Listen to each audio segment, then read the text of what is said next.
Hey, good morning. It's Robert Phoenix broadcasting to you live from Fredericksburg. What's happening, everybody? It's been a few days since we got cracking here. I'm going straight to YouTube today because there are a few issues with the 15 Minutes of Flame site that I'm currently working out. So in the meantime, I'm here. I'm here to broadcast to you as part of our deal. What's going on, Anna?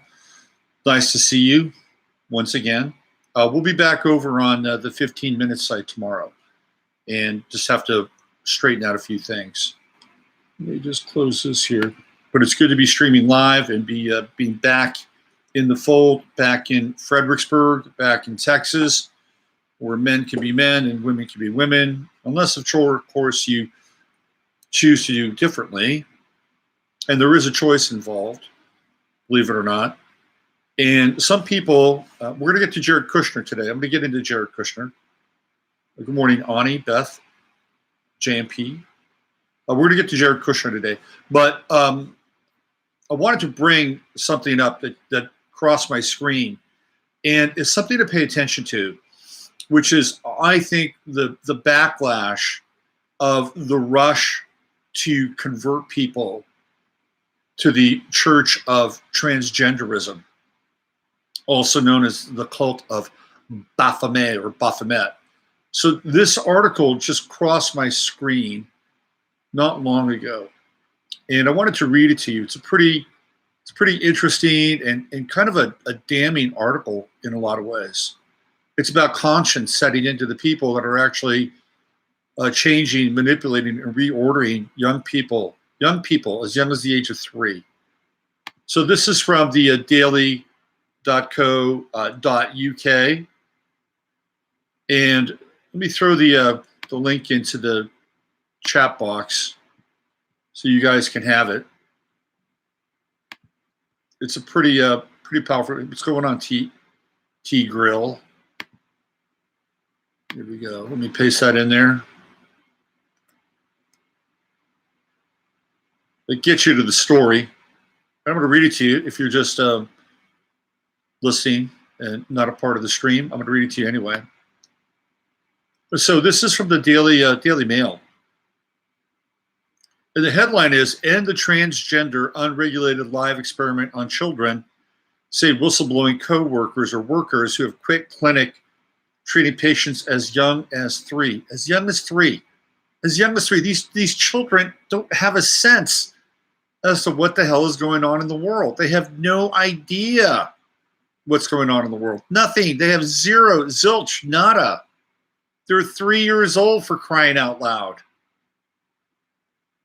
And people, parents, have the audacity to project their parenting or lack of parenting onto these children. It's absolutely horrendous. Let me continue to read here. So here are 4 bullet points. 5 staff from the Gender Identity Development Services, GIDS, clinic have quit. Clinicians concerned children are having unnecessary gender treatment. 1 whistleblower only stayed in post to stop more children having treatment. So somebody actually got in and said, I'm going to stop this. That's why they stayed there. Number of youngsters referred to service rose from 94 in 2010 to 2,519. I'm going to continue to read this. 5 whistleblowing workers at the only NHS transgender clinic in Britain have quit over fears children as young as 3 are going through unnecessary reassignment treatment. Now, I know a lot of you have kids who watch this or who are in the chat room currently. Just imagine for a moment, when your child was 3 years old, looking at them and saying, you know what? You're really a boy. Or, you know what? You're really a girl. Think of what you would have had to go through in your head, in your heart, to theoretically make that switch, to make that call. 3, 5, 7, right? Think about that for a moment. And then think about the parents who are making that switch and that call for their children who are 3, 5, and 7. And think about the psychology and the mindset that they must have. And where did that come from? How did they get that hardwired into their consciousness, into their psyche? Is this part of the Pluto and Scorpio program? I mean, if you look at it, the millennials do have Neptune in, Neptune in Capricorn and Uranus also in Capricorn. Okay, think about that. And if they're having children as young as 3, 5, and 7, we're talking children with Pluto in Capricorn. So there's a very good chance that the corresponding Pluto in Capricorn and Neptune and Uranus in Capricorn are converging together. And of course, when we get into Neptune, we get into all kinds of interesting, crazy, ideas around dissolution, reassemblage, and Uranus being synthetic, dealing with form, and of course Capricorn representing the goat or the goat god Baphomet. Is this part of the reason why it's happening? Is there astrological correspondence? Pluto and Scorpio to transform, kind of what they touch, even their own children. I mean, it's an interesting thing to think about, because where is the programming coming from? And it is programming. Is it because of kind of what's in our air, what's in our water, what's in our vaccines? Is it the phthalates? What is happening here? It's not necessarily the children. It's the people who are guiding and directing these children. Their very own parents. Look back in your time as a parent. Think about the chasm, the quantum leap you would have had to make to assign and reassign your children a different sex. And for those of us who are part of the old school of upbringing, raising a child, oh, you're a boy, okay, let's give it the best shot possible. Let's see what happens as a boy here. You're a girl, give it the best shot. Oh, you may be showing, male-like tendencies as a girl. Okay, be a tomboy. I grew up with tomboys. Oh, you're a kid that likes to, be in fashion or have artistic inclinations. So be it. That's the way it goes. Roll the dice. See what happens. But for us to have made those choices as parents, and just summarily saying, okay, what do you think? Oh, well, she's definitely a he. I kind of agree with you. Let's just get her involved right now. Think about the choices. Think about what it takes to get there, and what kind of mindset has to be involved with that. It's a mindset that I think is not only troubling because you're making decisions for a life form that is not even really aware of the extent and the circumstances that their place in this universe is requiring them to be a part of. It's an incredible amount of power. Incredible amount. What goes into the making of that mindset? And it's troubling. It's a troubling mindset because it is the foundation. The child and the family is the seed and the root and the foundation for whatever it is we create, for better or worse. So that mindset, which is invested and seems to be growing in terms of its investment based on these statistics, that mindset isn't just going to stop at the rendering and reordering of the biology of a child. That mindset is invested in the rendering and reordering of society itself. Okay? It's just a mind. It's just, you just have to wrap your head around it. And then as a planet, as a culture, this is what we have to deal with.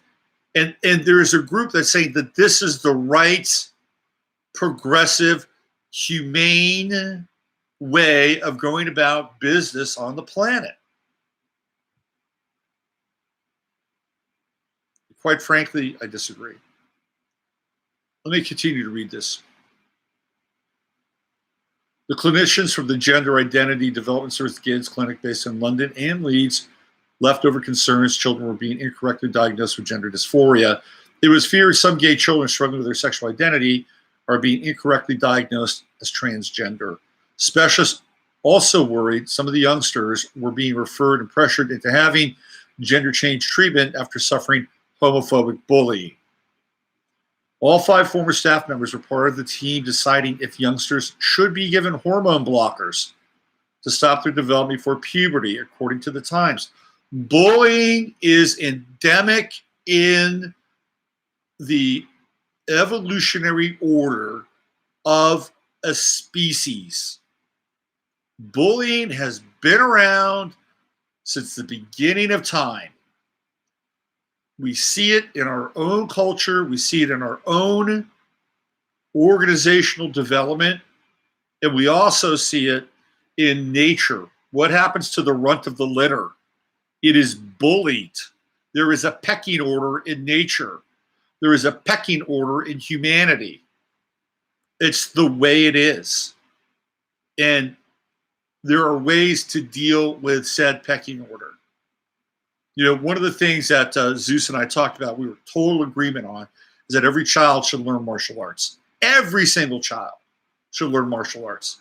Why? Because it keeps you out of the pecking order. And let's just say you're a bully and you learn martial arts.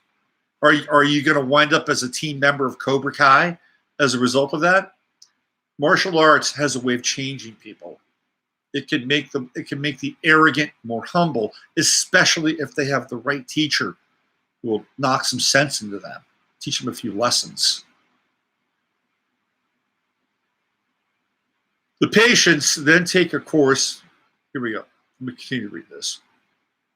The patients then take a course of cross-sex hormones at the age of 16, depending on whether they want to develop as a male or female. At least 18 staff reportedly quit the controversial clinic over the past 3 years, citing fears not enough checks are being done to correctly diagnose child patients. Remember, this is a big industry.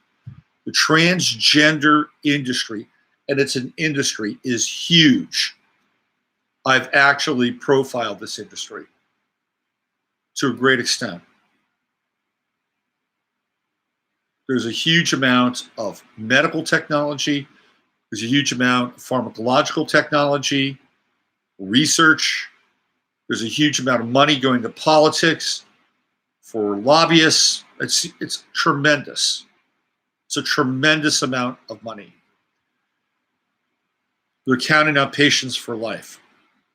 That's the business side. The not so business side of it is the reordering of the planet. One of the 5 whistleblowers even said the only reason many stayed in their posts was to prevent more children from having the treatment. Referrals to the clinic risen in recent years, with 94 in 2010 rising to 2,519 by last year, with the youngest patient just age 3.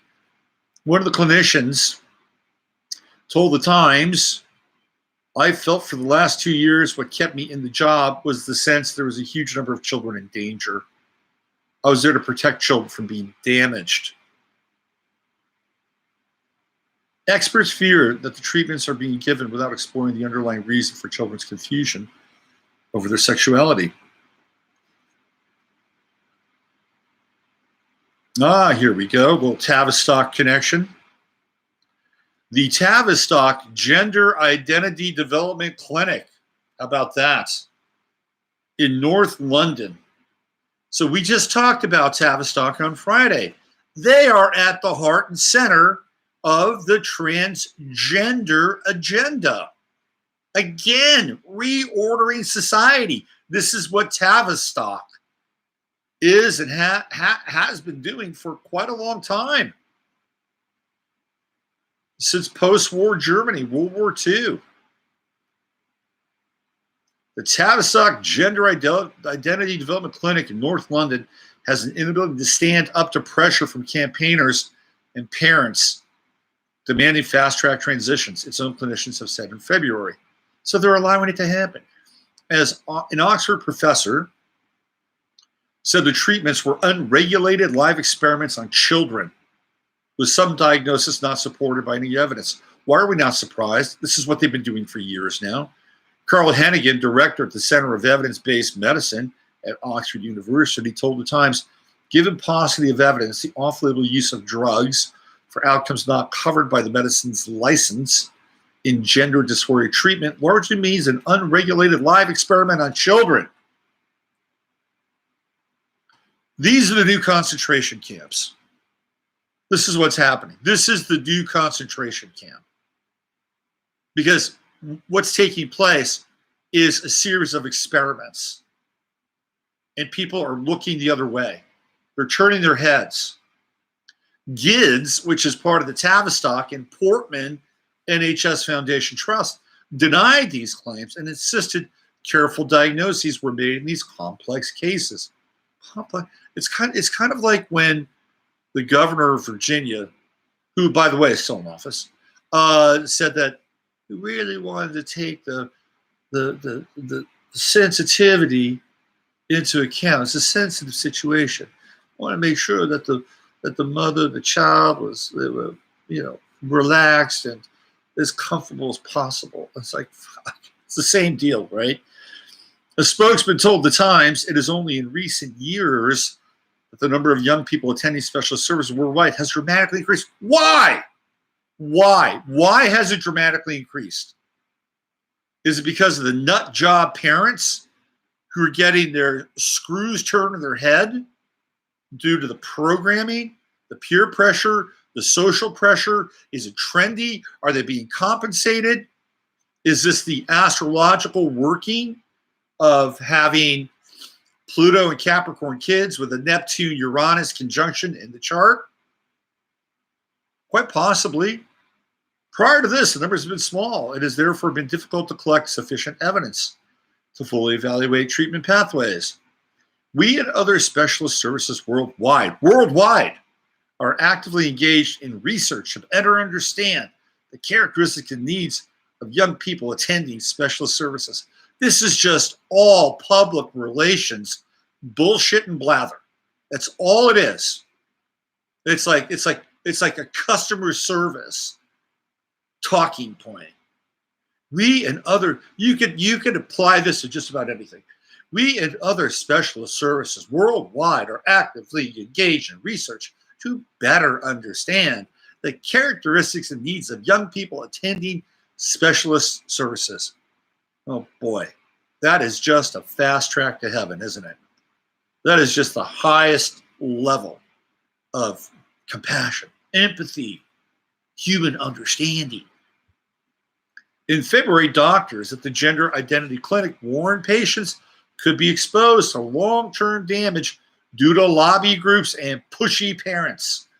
A report by former staff governor David Bell has said some children take up a trans identity as a solution to multiple problems, such as historic child abuse in the family, bereavement, homophobia, and a very significant incidence of autism spectrum disorder. All this stuff is related to our environment. What we're breathing, what we're eating, what we're drinking, what we're being shot up with. From almost the day that we're born, we are altered. We are synthetically altered. We are no longer biologically driven organic entities. And we have to take into account what the parents are bringing to that child with their transfer of DNA, what they've been eating, what they've been drinking, what they've been breathing, and what they've been shot up with. This is a huge dilemma we're dealing with. We're talking about mutants. Now we get into the X-Men. Ever wonder why the X-Men was so popular? We're being mutated. The entire species is being mutated for our very eyes. The Bell report said many children questioning their identity may have learned through online resources or coaching from parents or peers exactly what to say in order to get the results they want. They want to be liked, they want to be loved, they want to be accepted. And this is sort of the the lowest hanging fruit in some ways. It's trendy, especially when we get up into the middle teens. Psychoanalyst and former governor of the clinic, Dr. Marcus Evans, resigned in February over concerns clinicians were looking for quick solutions by offering gender reassignment. Last November, the center was accused of fast-tracking young people for gender treatments in a letter sent by parents. So you've got the link, and you can dive into that. We're at a crossroads in human history. Nowhere at not any point in time, except for maybe the high days of Atlantis, where species were experimented upon, where chimeras were born, the human form obviously changed to some extent as a result of that. We've never seen anything like this. Never. Never. And we have not had the accumulation of toxins that have been built up in our system and continually rain down upon us, built into our food, et cetera, et cetera, et cetera. We're in uncharted territory here. And what's right at the center of it? Tavistock. Tavistock. All right, let me check in with you guys, see what's going on, see what's happening. Hey, don't be afraid to hit that like button.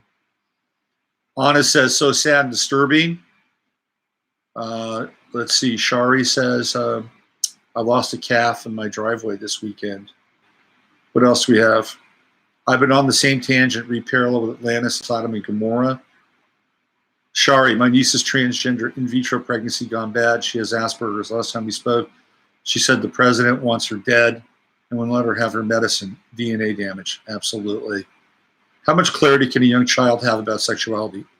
Right. How much? How much? It's ridiculous. They're the Crimmies. Good morning. They're still learning. Just let them be kids, man.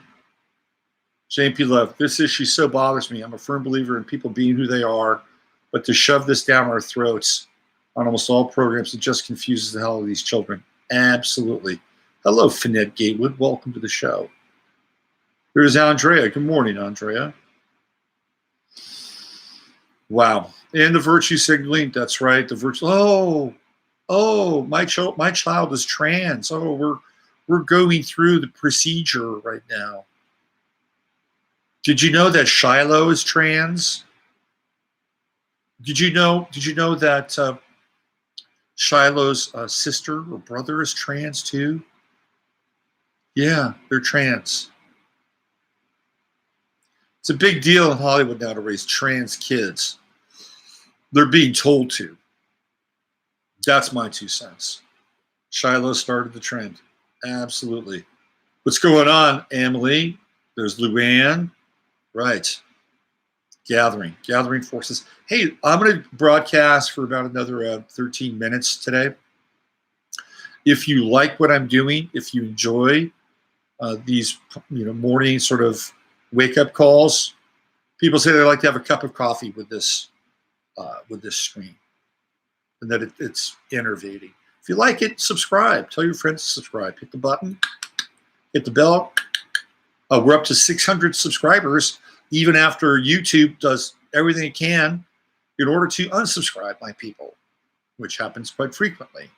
And of course, I have the other channel, which we had the great, I think Friday was an epic stream with Steve and Chris.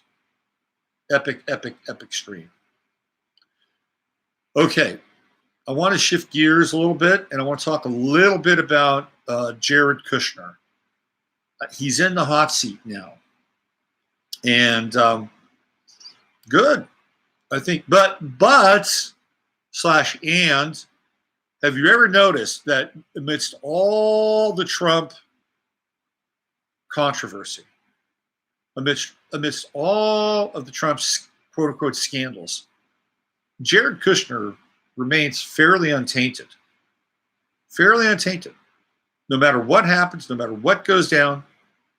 Notice that Jared Kushner was never summoned by Robert Mueller to appear before the grand jury. Never. Not once. Not once.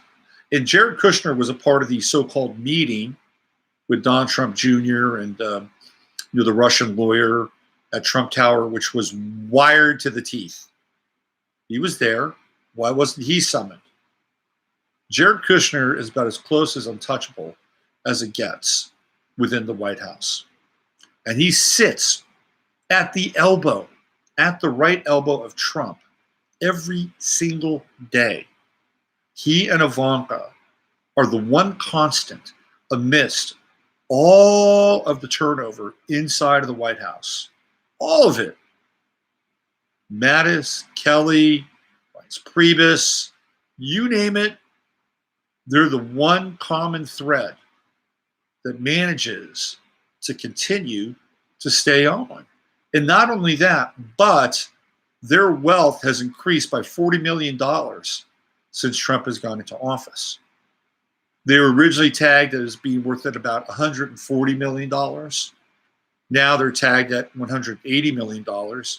Jared Kushner has managed to set up a significant relationship with the Chinese, Saudi Arabians, with the Qataris. He is tasked with being involved at the highest level with negotiations with Mexico around immigration and trade. He's being tasked at the highest level to be involved with China around immigration and trade. He's tasked at the highest order to bring peace to the Middle East, in Israel. Those are just three things. They're huge. He's also tasked with bringing so-called innovation to the White House technologically. It's troubling with how much power Jared Kushner has been handed and how adamantly Trump has defended him every step of the way, demanding that he gets the highest level of security clearance.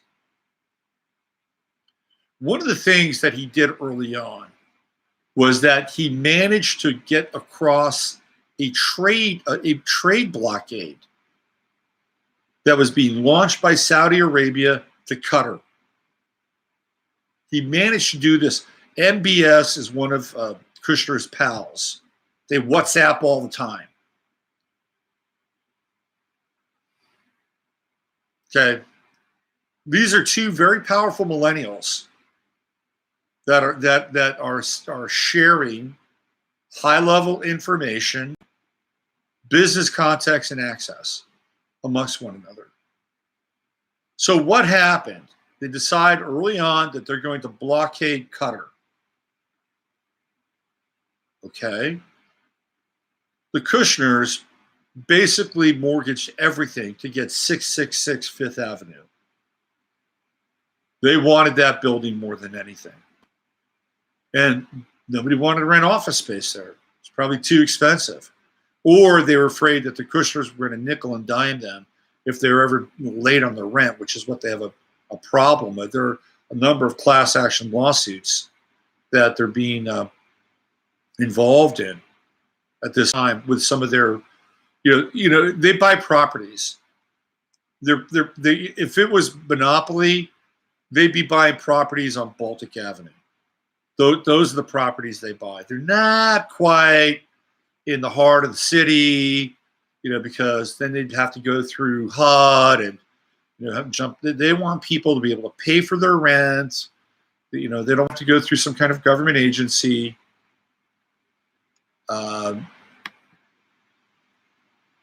So they like to have the next level of property above that.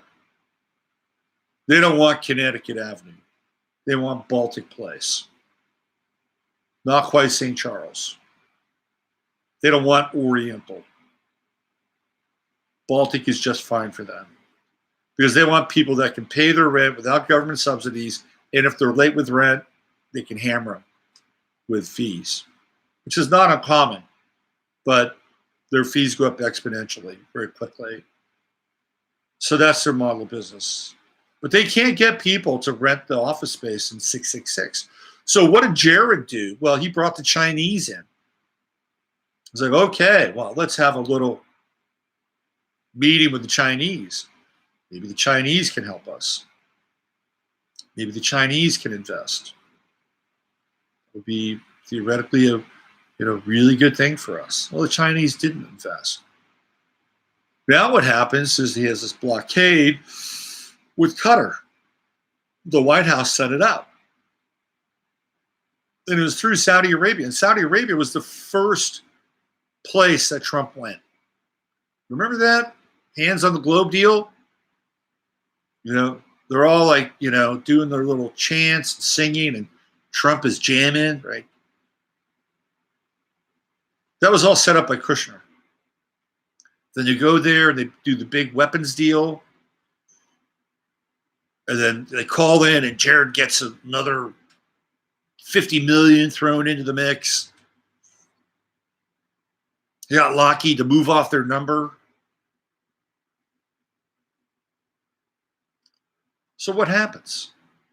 Well, through a Canadian group, there was a new round of negotiations with the Kushner family. Cadre is the name of their real estate corporation. They get a new investor. They get bailed out. And guess who that investor is? Qatar, the same country that they had forced a blockade with through Saudi Arabia. Now, you don't think that meant something? You don't think that had a role to play in Qatar saying, hey, well, if we invest in the Kushner's building, maybe it'll be nice to us. Maybe we'll get the same kind of preferential, most favored nation trading status or whatever Saudi Arabia has been given. And now they're bailed out.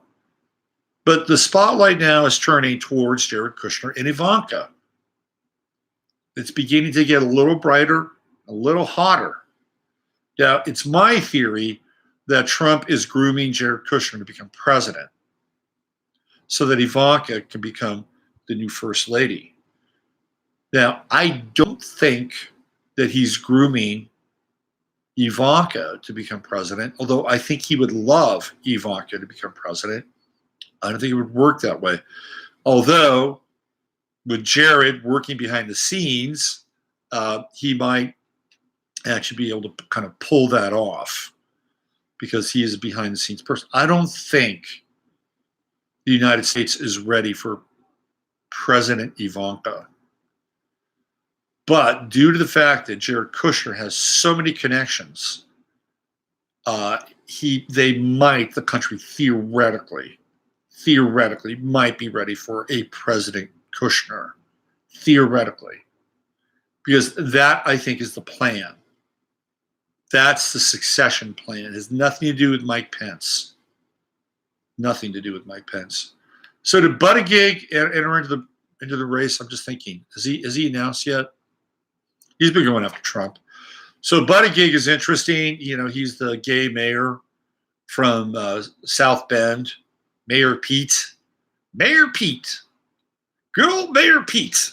Doesn't sound just homesy and folksy. Mayor Pete. Good old Mayor Pete. You can go down to the IHOP and have a cup of Joe with Mayor Pete.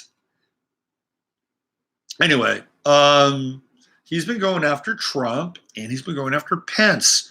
Now, this is a tactic of somebody who is theoretically wanting to jump into the presidential race. Hey, Tracy, better late than never. Better late than never. Welcome. T-Real says Mueller was Ivanka and Jared's lawyer. I wonder if that has anything to do with them being untouchable. I think Jared's untouchability stems from the fact that he belongs to a very powerful organization called Chabad Lubavitch. That is one of the reasons why I think he's untouchable. He has a very strong relationship with Bibi Netanyahu. Of course, Bibi Netanyahu stayed with the Kushners when Jared was in high school. And in fact, Jared Kushner even had to give up his bed so Bibi can sleep in Jared's bed. Jared had to hit the couch. And he's been tasked with this monumental role bringing peace to it's the Kushner plan. So I think he's untouchable because he has extremely powerful backers. And people, it's a really interesting sort of dilemma for people of the so-called Jewish faith, because on the one hand, right, he's a member of the tribe, he's a member of the greater synagogue, and on the other hand, if you tend to be liberal or progressive, you're kind of going like this. It's like, okay, he's connected to Israel, and Israel is the theoretical heart of our community, our culture, our people, and having to reconcile like his involvement and his deep involvement with Chabad, right? That's another thing. This is a conflict that is brewing inside of the Jewish community. And you're seeing the beginning of kind of a division. And Jared Kushner is, he's a player in this. It's a really weird algebra that community has to work out. Not only that, but Trump has surrounded himself with Goldman Sachs people, huge amounts of Goldman Sachs people. Of course, he's taking Sheldon Adelson's money, and as much as Jewish America hates Trump to a large extent because a lot of them tend to be progressive, they also are trying to wrap their heads around the fact that a lot of their people are deeply embedded there, right? So it's a weird thing. It's a weird thing to kind of have to deal with in a lot of ways. It's one of those, it's kind of a Tavistockian mindfuck, to be honest with you. But the light is now shining on Jared Kushner. Do I think he's going to be forced to step down? Are he and Ivanka going to have to move back to New York? Even if they do, will his involvement be lessened? I say no. I don't think so. I think they are along for the ride. I do not think Trump is going to get impeached. I do not think that they're going to go after the 25th Amendment. They may try, but it's not going to work. I think he's in here until the next election cycle. And I think these are probably, I said that they had a shot. They had a shot. It's not quite done yet. But once those nodes change and the true node goes into Gemini, Trump is pretty much untouchable at that point. He's pretty much untouchable. And no matter how they spin this Mueller report, it's a huge loss for the other side. Huge, significant. And what Trump does with it, we'll see. We'll see. As you know, I'm not a big Q backer. Just not. I've never really bought into Q. Again, I've supported the awakening of people through Q. I think that has been a very interesting social phenomenon. And at the same time, I think it's incumbent upon those people to think for themselves and to really vet what's going on. One of the big things is, we haven't seen John Podesta for a long time. Oh, he's in Guantanamo. Well, no, he wasn't. He was in New Zealand just days before the Christchurch shooting. So I'll believe a lot of the Q stuff when it actually happens. I'm sorry, I'm an evidence-based person, by and large. I can make leaps, but the leaps I make are calculated leaps in kind of my head and not in some of the program. So I think that Trump will probably weather this crisis, and I think he'll get to the next phase. And I think he'll probably wind up being reelected unless we have a major kind of downturn and economic catastrophe, which will take place in potentially January, February of the coming year, in 2020. That's the one big red flashing light that could be a game changer, is that period and that time. But I do think that ultimately in Trump's head, Trump's plan, get through the next 4 years, somehow polish the Jared Kushner stench and have him be propped up by his so-called accomplishments. Now, if he somehow crafts out a peace plan in the Middle East. He somehow crafts out some kind of deal with the Mexican government, and the immigration thing goes down. And all of a sudden, they can start lauding Jared Kushner. Oh, he was the person behind this. He was the person behind this. He just started doing interviews recently. He's been the power behind the throne. He just did an interview with Laura Ingraham. And I read the comments. And you got to watch out for the hired trolls. But consistently, the comments were, oh, he's a nice, well-spoken, articulate young man. Oh, he's well-mannered. He's not brash. He's not uncouth. He's kind of the anti-Trump in a lot of ways. He's sort of soft. He doesn't offend people. He comes across as being level-headed. So there's this interesting kind of dynamic going on between him and Trump. And the more exposure he gets, if it's in the positive category, they'll contrast him with Trump. And they'll say, oh, well, he's a level-headed alternative. This is what we're going to get. We're going to start to get these contrasting images of Trump where people are more level-headed. Mayor Pete is going to fall into the same bucket. Oh, he's a centrist. You know what's interesting about this Mayor Pete guy? That he even has an opinion about abortion. How does this guy even have an opinion? He's gay. I'm sorry. Doesn't disqualify for having an opinion. But if you're an elected official and you're weighing in on this kind of deeply moral, philosophical, deal, and you're not even really involved in the process, how much gravitas does that give you? You're not even really involved in the process. Yeah, sure, you can get a surrogate. It's a surrogate. And what happens if the surrogate decides it's going to abort the child? Well, it's not connected to you. You don't have a bond in a lot of ways, right? It's all very clinical, super clinical. So there are going to be issues that he's going to have to deal with. But they're framing him as a centrist. They're going to frame Andrew Yang as some kind of a centrist. So it's going to be interesting to see what happens. And Jared Kushner will eventually pop into the conversation if he withstands this kind of latest sort of storm. So what you're going to see now is people on the Kushner side are going to advise him to do more press and show more of a face, be a little more human, make sure that the people that are interviewing him are going to be, on the pro-Kushner side and lob him softball questions. So the Kushner Ivanka team are flying around the planet. He's not home. He's running multiple businesses.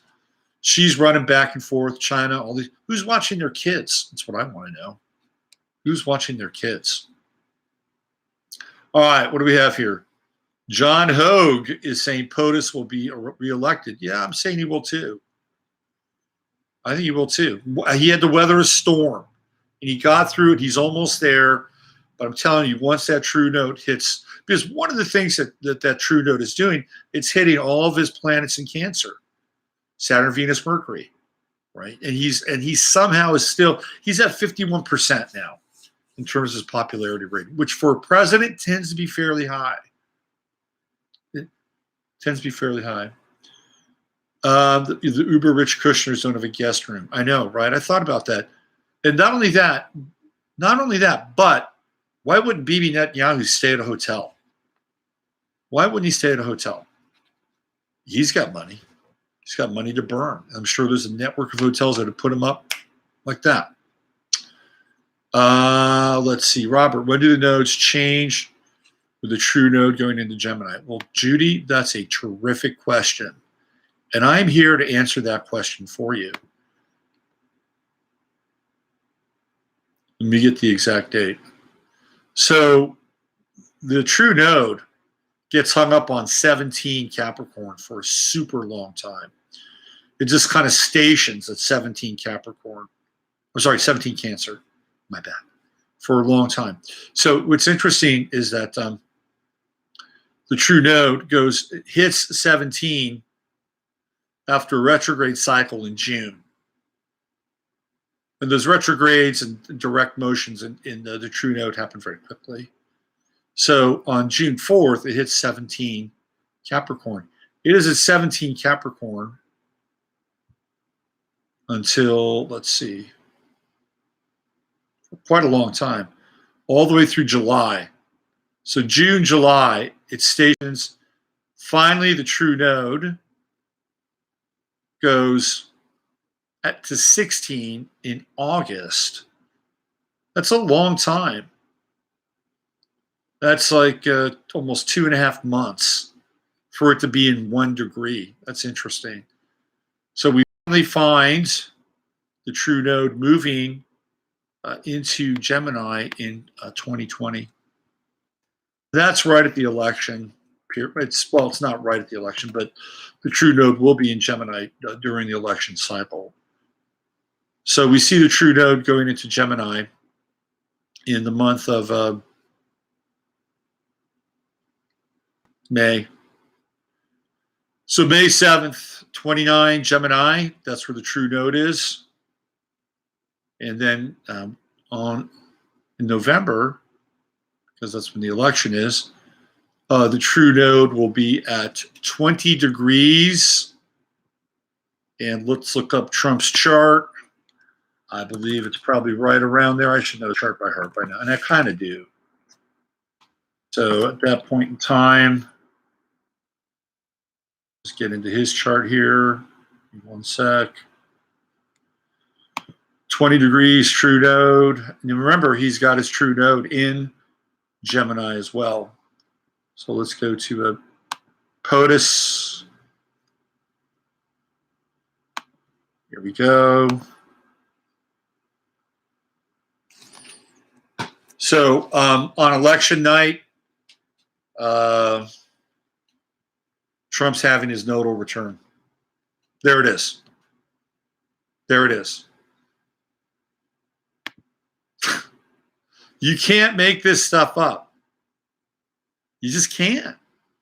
You can't make it up. It's astrology. Stars don't lie. So this is, to me, this is a clear re-election. Unless something really super dramatic takes place. Let me just go here one more time. And we're going through the next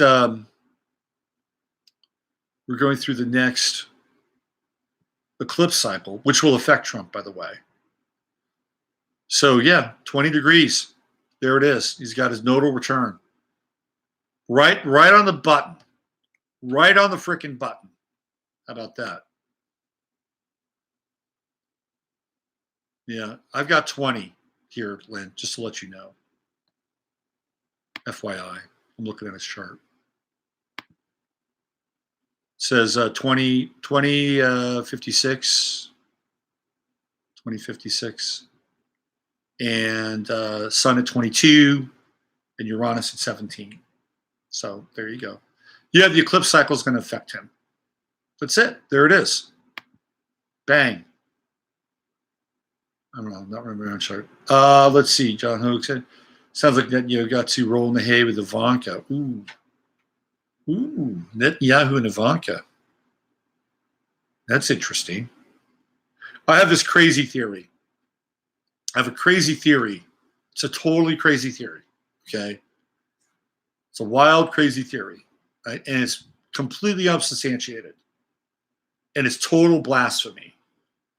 But I have a theory that that Barron is like Barron could be. I shouldn't even say it. I won't go there. I think I'm the only person that's had the temerity to go there. Yes. I think he's going to be reelected in the nodal return. Say it. Okay. I have this crazy theory that Barron is Ivanka's son. That's my crazy theory. It's just, and I can't, it's just a theory, something I play with in my head. Okay. Just a theory.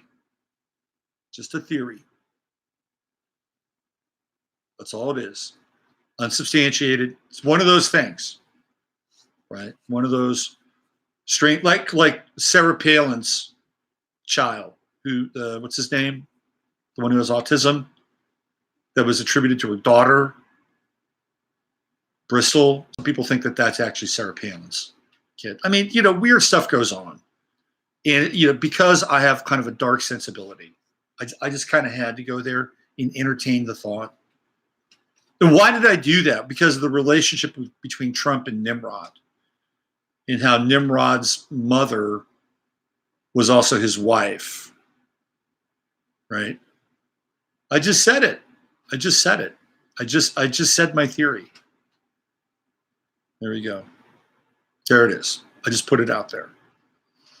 Because there are weird kinds of mythological associations with stuff like that. Just a theory. A wild theory. Unsubstantiated theory. The theory I gave about 5 minutes to. And then looked into and couldn't find any substantiated. But it just gets into this strangeness. Just high strange. And Annie says, anything's possible. I know anything is possible. Especially if you look back in history and you look back on, how people inbreed, right? They inbreed in the elite families. It's what they do. And I'm not saying that it happened, but I thought about it, okay? You have to kind of go there every now and then. You have to, kind of inch up to the dark side. Just a little bit. But saying that, I do believe that Melania does show a lot of, at least outwardly, connection to Barron. You are strange too. I'm strange at times. What can I say? I'm not wrong when it comes to inbreeding. It's true. They do it. They absolutely do it. And I don't mind being strange. It's all right. I've lived it all my life. Chiron and Aquarius. I know. It's the way it goes. But I haven't written about it. I haven't really done anything on it. It was just, I bet I'm not the only person that's gone there. I bet not. Let's see. Is Aaron Bonga's son? Let's just look at that. See if we get any hits on it. I'm just curious now. No. See, it's even too dark for let's do this. Yeah, it's even too dark. But I have found, is Melania Trump younger than Donald's daughter Ivanka? 15 facts that redefine America's son. Et cetera, et cetera, et cetera. Anyway, it's a dark thought. But they do it. They do it. Trump photobombs picture of his son Barron, family tree. Barron's back. Trump's son spotted for the first time. Et cetera, et cetera, et cetera. Okay. There we go. The return of the elven race. Christine laughed aloud. If Obama's a clone, Michelle's a man, why not? Inbreeding is a huge part of the Dragon legacy. Maybe comparing their charts will reveal some things. Barron's got a really unusual chart. He's super unusual. Dark sense. I do have a dark sense. Shari says, I remember right after Trump married Melania, she had her first ladies' lunch. Big deal. I was working for Princess Farrell at the time. Very powerful woman. Shari's got stories. Shari's got some very interesting stories. Yeah. So I broached it. There it is. It's just a thought. That's all it was. Well, it's just because there have been stranger, weirder, more abstract thoughts that have sort of crossed the internet before. All right, I'm going to get on out of here. If you like the broadcast, if you like what I talk about, if you like what I share on a daily basis, subscribe, hit the like button, hit the bell so you get notified. I'll be back tomorrow, and hopefully we'll have the 15 minutes side worked out so we can simulcast again. And it's good to be back in the air. And I had to take a night off last night. I slept about 11 or 12 hours. So I just had to take a night off, but we're back. We're back in action, back in the saddle. So use your head to discern what's real, your heart to say what's possible. Stay positive, stay flexible, keep your heart open. That's a big challenge during these times. I'm Robert Phoenix. Have a great day, and I'll check in with you tomorrow.